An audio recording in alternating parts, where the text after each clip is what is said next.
Amigas y amigos, esta noche una breve reflexión. Por si a alguien le quedaba dudas, hoy Andrés Manuel López Obrador, que se ostenta como presidente de este país, aunque no lo merezca, aunque no le haga honor a ese cargo por el que se le eligió, dejó muy claro hoy que sí es un defensor de delincuentes, es un defensor del crimen organizado a capa y espada. Y es realmente lamentable y humillante la forma, decíamos ayer, en la que ahora el secretario de la Defensa Nacional, tienen que ver la cara del secretario de la Defensa Nacional cuando la cabeza mueve los ojos para todos lados, se le nota la desesperación, se le nota la vergüenza, la falta de estatura moral para dirigir la institución armada, cuando justifica las estupideces del comandante supremo de las Fuerzas Armadas, el presidente formalmente en funciones Andrés Manuel López Obrador. Es una verdadera pena que las Fuerzas Armadas hayan caído en esto y la forma en la que López Obrador sigue pisoteando a la dignidad de las Fuerzas Armadas y a este hombre que desde mi punto de vista no está defendiendo a su propia institución a la que le ha dado todo, y me refiero al general secretario. Me dio muchísima pena ver hoy en la conferencia mañanera cómo el presidente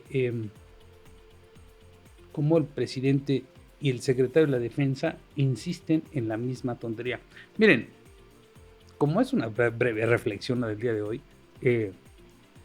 vamos a ver el video para que nos quede muy claro a todos. Otra de las pruebas que tendríamos que presentar, en este caso podría ser por traición a la patria. Pero por favor, vean el lenguaje corporal del secretario de la Defensa Nacional. Vamos a ver. Del personal que fue evitando tener una confrontación. Tiene que ver también con las directivas que se tienen del señor presidente en cuanto al respeto a derechos humanos y también la aplicación de la Ley Nacional de Uso de la Fuerza. Esto es el resultado de responder a esas agresiones, respetando los derechos humanos y aplicando la Ley Nacional de Uso de la Fuerza.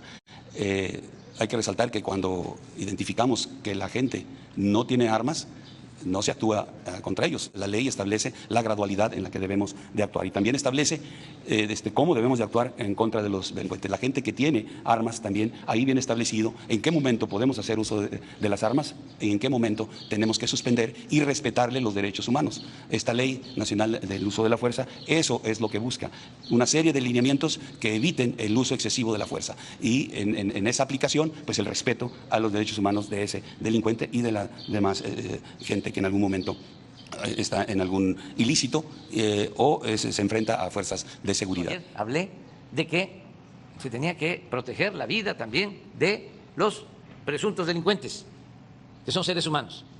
Y me llamó mucho la atención de que intelectuales o profesionales supuestamente progresistas me cuestionaran cómo vamos a querer que alguien pierda la vida. Dice en un comentario, fue un desliz del presidente, que seguramente lo va a aclarar. No, fíjense que así pienso.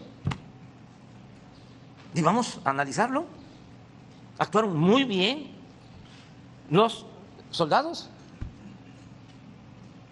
Pero para que se entienda mejor, como me dijo una vez un policía, que los derechos humanos eran para los humanos derechos. Por eso digo que no es lo mismo educación que cultura. Son cosas distintas. La educación es lo que se aprende, las técnicas del conocimiento. La cultura es lo que viene de lejos, es lo que tiene que ver más con nuestros valores, con nuestros principios.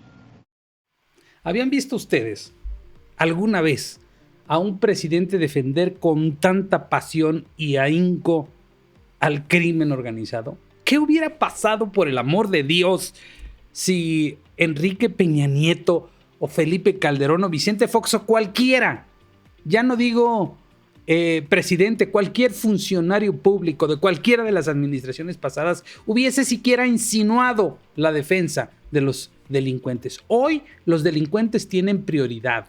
Hoy los delincuentes, como lo dijo el secretario de la Defensa, hay que cuidarles los derechos humanos. Esos derechos humanos que desaparecieron a partir de que llegó la señora Piedra.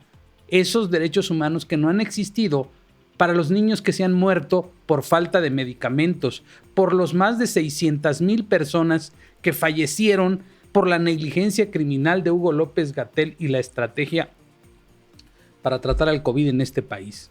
Hoy los niños con cáncer en este país son golpistas. ¿O no les llamó así Hugo López-Gatell? ¿Golpistas? ¿A eso les dijo?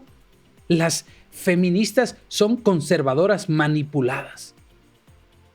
Eso es lo que son para López Obrador y para su gobierno.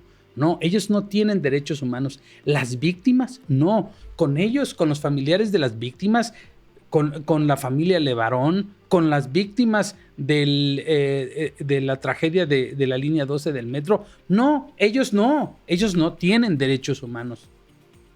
De ellos hasta se burlaron.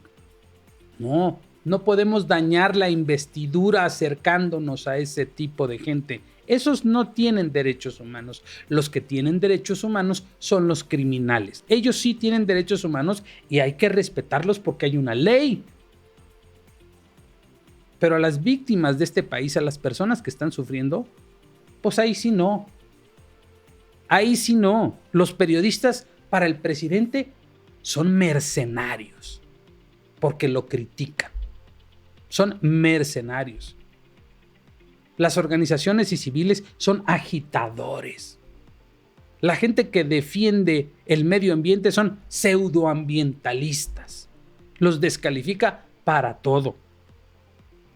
Y los legisladores o los opositores son traidores a la patria.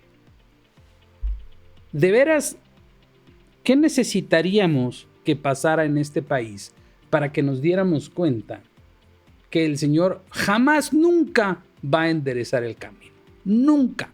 Cada vez se va a poner peor. Y de pronto siento, la verdad, que como le pasa a la selección nacional, entre más malo es el adversario, menos nos movilizamos, menos ganas le echamos. No era para que en este momento López Obrador estuviera en calidad de lo que estaba Peña Nieto a estas alturas del sexenio anterior, en números bajo cero de popularidad, con la cola entre las patas. ¿Qué hace que nosotros no nos movilicemos y no reaccionemos ante lo que estamos viendo?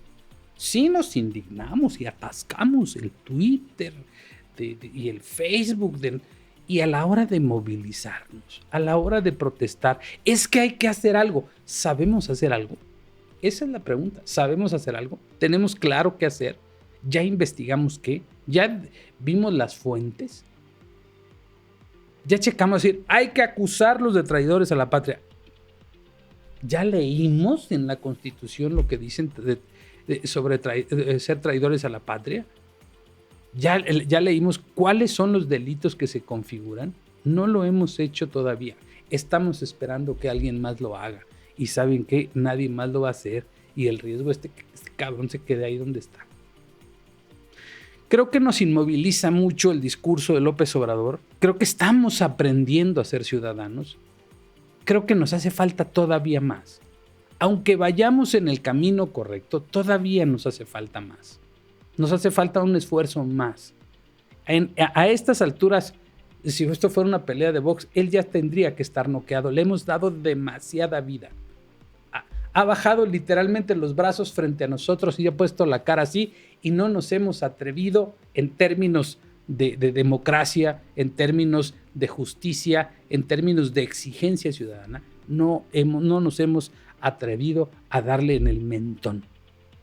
Por ahí sale Loret con la Casa Gris, que sí con los videos del hermano, pero siento que a la sociedad nos hace falta. Hay mucha indignación y creo que muy poca acción.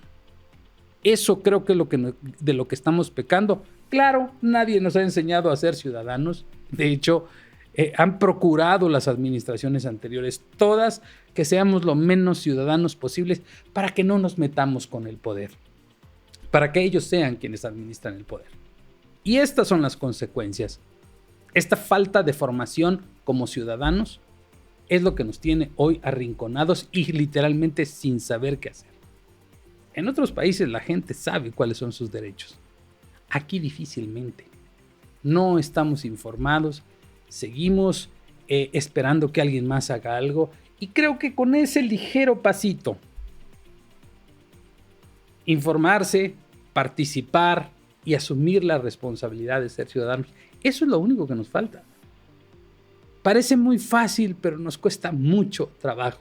Siempre se los he dicho, movilizarnos nos cuesta muchísimo trabajo. No sé por qué. Bueno, sí sé por qué. Sí sé por qué nos cuesta tanto trabajo movilizarnos. Estamos acostumbrados a una zona de confort en la que solo votamos cada 3 o 6 años y la exigencia es del otro. No nos queremos hacer, honestamente, no nos queremos hacer responsables de la toma de decisiones. Porque si hay una mala decisión, la tomó él, no yo. Y esta también es parte de nuestra responsabilidad, que una vez que la aceptemos, podremos remediarla. Yo creo que vale mucho la pena que hagamos un ejercicio de autocrítica de qué tanto estamos haciendo como ciudadanos por nuestro país y qué tanto más podemos hacer por él. No solo una vez, todos los días. Bueno, el día de hoy,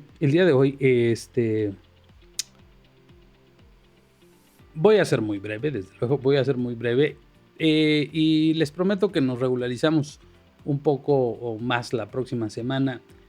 No quería dejar pasar esta oportunidad. Hay otros temas que me interesaría desarrollar. Lo vamos a dejar hasta aquí esta noche, y habrá que ir analizando por qué estas provocaciones y estas declaraciones tienen un doble fondo. A veces le atribuimos demasiada inteligencia al poder y la verdad es que no la tiene. Realmente nos tiene más asustados de lo que realmente deberíamos, y no hemos tomado conciencia de la capacidad que tenemos de cambiar las cosas, ni hemos sabido reconocer en su justa dimensión los avances que hemos tenido como sociedad. Claro que nos falta un montón, pero hay que saber y aprender también a reconocer que hemos hecho una buena parte del camino, porque de otra manera hoy estaríamos condenados ya inequívocamente si hubiese la oposición perdido rotundamente las elecciones el año pasado. Hoy estaríamos ya condenados a una democracia, a una dictadura, condenado a las futuras generaciones a vivir en escenarios peores que los que muchos de nosotros vivimos a finales del siglo pasado. Hasta ahí les voy a dejar mi reflexión del día de hoy. Les agradezco mucho su comprensión, su paciencia, y esperemos ya retomar nuestras reflexiones más largas y nuestras participaciones, nuestra interacción a partir de la próxima semana. Cuídense mucho, pásensela muy bien este fin de semana. Procuren descansar. Muchas gracias. Muy buenas noches.